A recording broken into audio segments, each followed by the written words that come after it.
En esta clase veremos la primera parte del tema, la ciudad de la posmodernidad.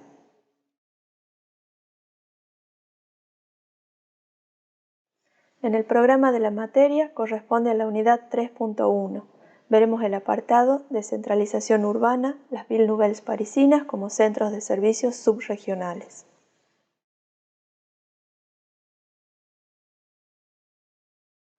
En esta diapositiva vemos la bibliografía y las páginas web consultadas para la elaboración de esta clase. En esta línea del tiempo vemos, en la parte superior, los eventos trascendentes para este periodo y algunos vinculados al más importante antecedente, el Plan de Londres. En 1958, Francia reformó su Constitución Nacional e instauró la Quinta República, que fortaleció al Poder Ejecutivo. Este será el gran protagonista en las intervenciones en París durante las siguientes 2 décadas. Por otra parte, la Conferencia Habitat I, organizada por la Organización de las Naciones Unidas, marca el final para el estado de bienestar que caracterizó al periodo anterior. Se impone una nueva concepción sobre el desarrollo económico que desarrollaremos en la segunda parte de esta clase. Por su parte, la caída del muro de Berlín marca el final de la Guerra Fría y avanza el proceso de globalización. En la parte inferior vemos algunas cuestiones ligadas a la planificación en Francia, que desarrollaremos en esta clase. La década de los 60 en Europa marca el final de la reconstrucción tras la Segunda Guerra Mundial. Se caracteriza por profundas transformaciones sociales y económicas, que ocasionaron importantes cambios en la forma de entender el urbanismo. Se produce un marcado proceso de tercerización en la actividad económica. Comienza a prevalecer la proporción de población activa ocupada en los servicios, mientras se reduce la que se dedica a las actividades rurales y a la industria. Se generaliza un nuevo estilo de vida basado en el consumismo, mientras que la creciente disponibilidad de tiempo libre genera la diversificación en la industria del ocio. Como consecuencia de estos cambios, se difunden los centros comerciales, los parques temáticos y los centros de negocios. También se producen cambios en la composición demográfica. Tras el baby boom de posguerra, que fue un crecimiento súbito de los índices de natalidad, hacia 1965 inicia el declive. A partir de los años 80, la población en Europa no crece, reduciéndose en muchos casos. En este periodo se presentan 3 fenómenos que afectan a la ciudad simultáneamente: el crecimiento desordenado de las periferias urbanas, un marcado proceso de degradación en los centros históricos y la obsolescencia de grandes áreas industriales y portuarias ocasionada por los avances tecnológicos. Se manifiesta entonces una enorme desproporción entre la escala del proceso dinámico de transformación urbana y la de los recursos que disponen los urbanistas para enfrentarlo. Más adelante lo veremos en detalle. En el marco de la reconstrucción de posguerra, la ciudad histórica comenzó a ser entendida como un patrimonio heredado de valor cultural. Surge entonces un conflicto entre protección y planificación. Las leyes y autoridades responsables de la tutela del patrimonio pertenecen a una administración distinta que la que elabora los planes urbanísticos. Las áreas de planificación, formadas con criterios racionalistas, propician la renovación edilicia que alimenta la especulación inmobiliaria y amenaza los centros monumentales. El gran desafío de este periodo es intervenir en la ciudad industrial que se desarrolló a lo largo del siglo XIX, que mezcla desordenadamente las funciones: residencia, industria, comercio, etc.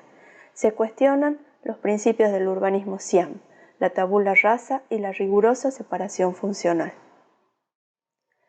En los 60, las ciudades presentan un ciclo dinámico que incluye la expansión por crecimiento periférico y una gran presión de la especulación inmobiliaria sobre los centros históricos.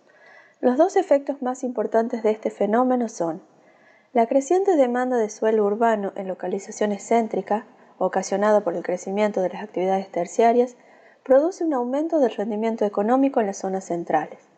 Como consecuencia, la actividad residencial es desplazada hacia la periferia para dar lugar a actividades más rentables como comercios y oficinas.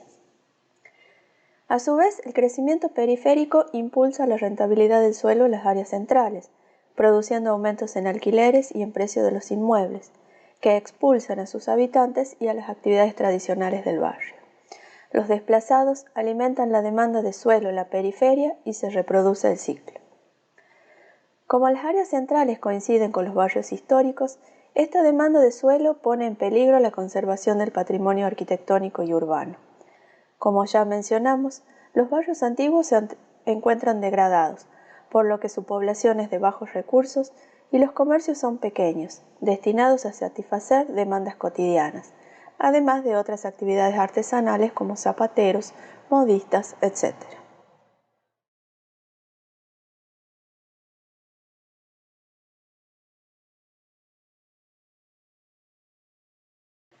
En este momento se cuestionan los principios del urbanismo Siam, la tabula rasa y la rigurosa separación funcional. Para la intervención en la ciudad industrial, los urbanistas idearon una gama de métodos que van desde la conservación a la modificación y la sustitución edilicia, basadas en el estudio analítico de los tejidos urbanos y la comprensión de los mecanismos de crecimiento. Los tres tipos de acciones desarrolladas para intervenir en la ciudad tradicional son tutelar y restaurar el patrimonio edificado, la renovación edilicia manteniendo la morfología urbana y la transformación de las áreas productivas obsoletas, que se renuevan para albergar nuevas funciones financieras, recreativas y residenciales. Para superar las dificultades que encontró la urbanística en su desarrollo durante la reconstrucción de Europa, que finaliza hacia 1970, se desarrollan varios diferentes métodos de intervención en la ciudad, que poseen ópticas particulares enfocadas a situaciones específicas. El contextualismo, basado en las propuestas de la crítica tipológica italiana, propone intervenciones en los centros históricos para su conservación. Lo desarrollaremos en la última clase de este tema.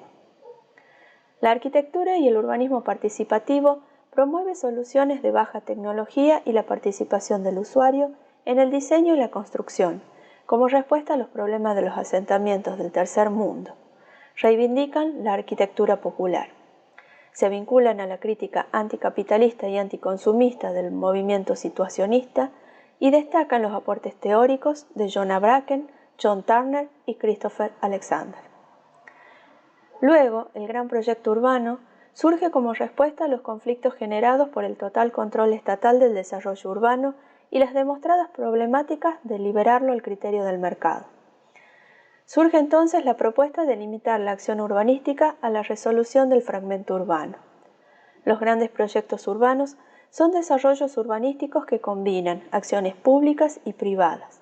Veremos este apartado en detalle en la segunda parte de esta clase. Por último, las nuevas ciudades. Para combatir el crecimiento descontrolado de las capitales y evitar la concentración de población en aglomeraciones gigantescas, se propuso la colonización del territorio a través de pequeños núcleos urbanos, como veremos a continuación.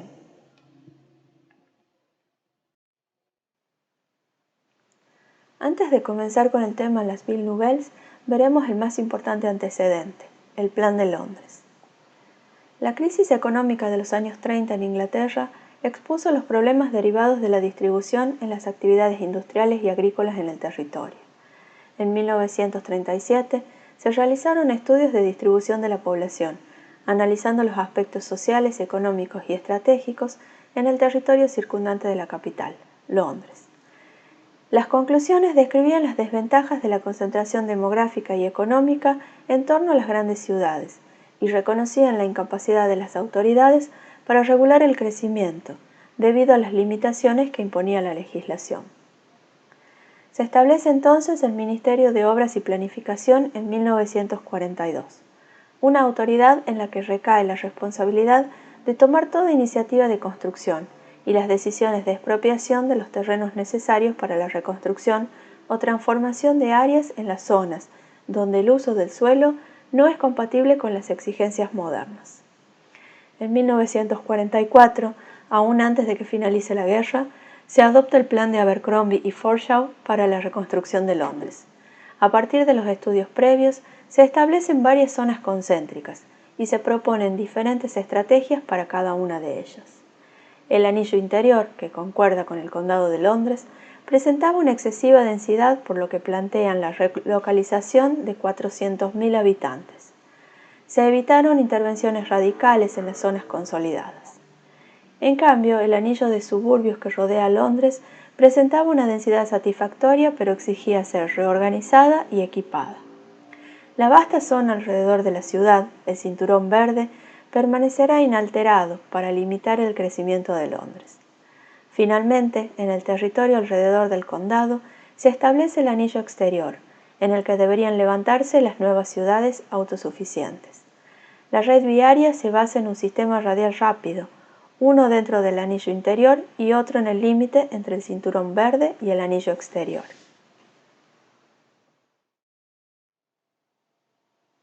La planificación moderna en Francia, las Villes Nouvelles.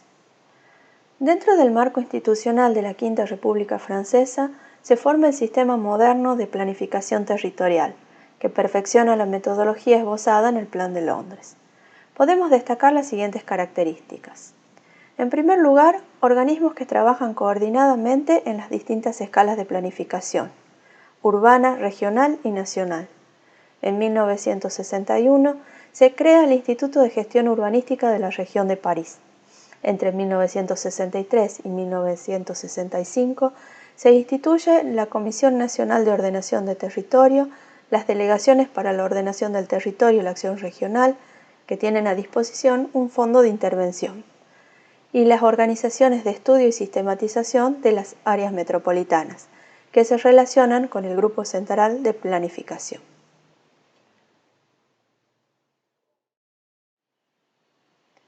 En segundo lugar, se elaboran planes territoriales de gran amplitud para toda Francia, entre 1963 y 1967, que enmarcan a su vez otros planes menores. El esquema director de la región parisiense, elaborado entre 1963 y 1966, propone la creación de 8 nuevas ciudades, dispuestas en franjas horizontales al norte y al sur de París, que posteriormente se reducen a 5.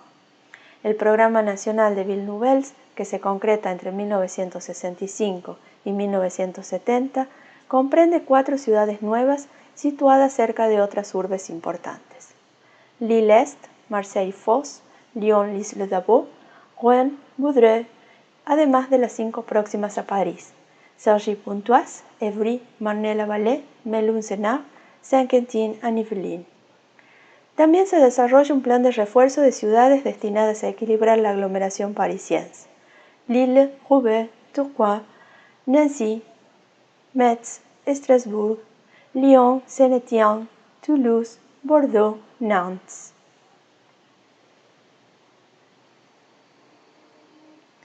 Finalmente, el mayor aporte del urbanismo francés de este periodo son los nuevos instrumentos, que permiten llevar a la práctica las decisiones tomadas dentro del marco de los planes territoriales de gran amplitud y permiten la concertación entre el sector público y los promotores privados. En 1958 se regulan las zonas de urbanización prioritaria, destinadas a proyectos urbanos de pequeña escala, como por ejemplo la reurbanización de los grandes predios estatales en obsolescencia funcional o en desuso. En 1962, una ley instituye las zonas de urbanización diferida, que permiten la prelación pública más extensa, de 14 años, que se adapta a los programas de largo plazo. Las zonas de planificación concertada se crean en 1968 para facilitar proyectos de gran escala, asociando a capitales públicos y privados en una sociedad de economía mixta. Fueron pensadas para la realización de conjuntos de vivienda o equipamientos concesionados de los entes locales. El Plan Director de la Región de París.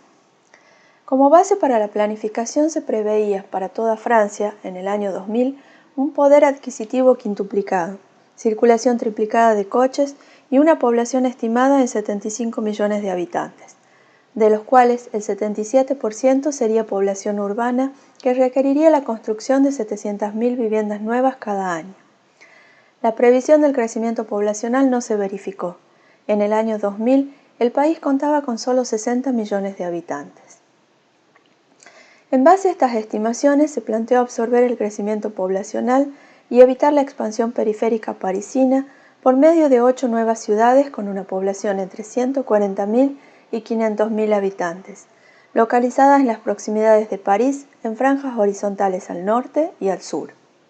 Finalmente se construyen 5: Cergy-Pontoise, Évry, Marne-la-Vallée, Melun-Senart y Saint-Quentin-en-Yvelines. La ley urbanística promulgada en 1970 regula la creación de las villes nouvelles por agrupación de municipios o creación de un ente administrativo nuevo, con territorio sustraído de los originarios. En los planes de las nuevas ciudades se evita las zonificaciones rígidas propias del Siam, mientras que la definición arquitectónica tendrá lugar en el decenio siguiente, al desarrollarse el proyecto particular. Las nuevas ciudades se construían en las áreas rurales en los alrededores de París, donde ya existían pequeños núcleos urbanos. Fueron concebidas como centros administrativos, económicos y culturales, estructurantes en su región. Cuentan con universidades, sectores industriales y centros comerciales. En Marne-la-Vallée se encuentra Euro Disney. Como primera medida se delimitaba el perímetro de intervención. Para dar prioridad al Estado, que adquiría las tierras por expropiación o compra, el área se declaraba zona de urbanización diferida. Una sociedad de economía mixta, de capital público mayoritariamente, redactaba el plan, adquiría los terrenos y los reestructuraba. Las grandes parcelas generadas se declaran zonas de urbanización concertada y son cedidas a operadores públicos o privados para su urbanización. Los proyectos contaron con importantes arquitectos a cargo del diseño, como Mario Botta y Ricardo Bofill. Todos los barrios poseen sectores residenciales, equipamientos y otras actividades. Veamos como ejemplo la ciudad de Évry. Se localiza a 27 kilómetros al sureste de París, con la que se conecta por carretera y ferrocarril. Se formó por la unión de las comunas de Évry, Petit-Bourg, Bondufle, Courcouronnes y Lisses. Cuenta con universidad, centro comercial, parque de oficinas y varios polígonos industriales para el procesamiento de alimentos, impresión y fabricación de maquinaria y electrónica, además de actividades de investigación, en particular en biotecnología y espacial. El centro de la ciudad está conformado por el Ágora, un centro cívico formado por la plaza, rodeada por el ayuntamiento, la Cámara de Comercio e Industria y la catedral. En 1988, la diócesis de Évry le encargó la catedral al arquitecto suizo Mario Botta, que ya trabajaba en la ordenación del centro de la nueva ciudad. Se inauguró en 1995. El conjunto incluye la catedral, la casa diocesana y un convento. Su forma busca evocar a las iglesias bizantinas. Se recubrió de ladrillo para concordar con los edificios próximos, que tienen esa terminación. Tiene además instalaciones electrónicas de vanguardia. Para financiar la obra se recurrió a donaciones de particulares, a la que se sumaron fondos públicos, pese a que la ley de 1905 impide al Estado aportar para la construcción de edificios religiosos. El Ministerio de Cultura contribuyó para la construcción de un museo de arte sacro. Quartier des Pyramides, Évry. En 1973 se inició este proyecto destinado a la clase media, un conjunto de 7.000 viviendas de las que se concretaron 2.500. Incluye comercios de cercanías, locales gastronómicos y un supermercado. El diseño buscó evitar las monótonas barras y torres que caracterizaban a la arquitectura de los años 60. La forma de pirámide se debe a que los edificios se construyeron en etapas. El concepto de partida fue crear un hábitat que mediara entre lo individual y lo colectivo. Cada departamento posee un balcón. El barrio se degradó en los años 70 a causa de la crisis económica. Actualmente la mayor parte de su población es joven y de bajos recursos, que alquila su vivienda. El barrio está siendo rehabilitado. En esta diapositiva vemos otra vista del Quartier des Pyramides, en Évry. Hay que destacar que la forma de mastaba que presentan los edificios tiene el propósito de generar una escala amable en los espacios públicos. El uso del color, además, pretende evitar la monotonía de las ciudades de la modernidad. En esta diapositiva vemos una vista de la Place Toscane. Forma parte del centro comercial Val d'Europe. Fue diseñada por el arquitecto Pier Carlo Bontempi, inspirada libremente en la plaza del anfiteatro de Lucca. Este espacio articula con la zona residencial próxima, es peatonal y se sitúan allí las terrazas de los restaurantes.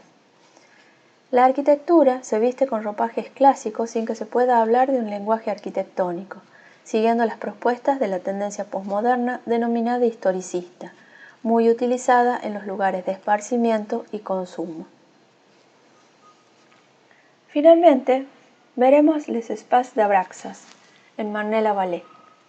El concepto de partida fue generar un conjunto de edificios icónicos, de carácter monumental, que convierta el conjunto de vivienda social en un lugar de encuentro y punto de referencia en la nueva ciudad. En este proyecto, Bofill utiliza varios recursos de la arquitectura posmoderna: la ironía, el collage y la cita. El uso de arquetipos clásicos, el teatro, el arco y el palacio, y la utilización de elementos ornamentales pertenecen a la corriente historicista.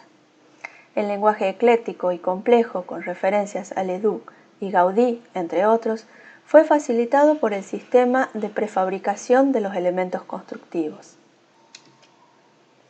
Para finalizar, les dejo otras dos vistas del conjunto Les Espaces d'Abraxas.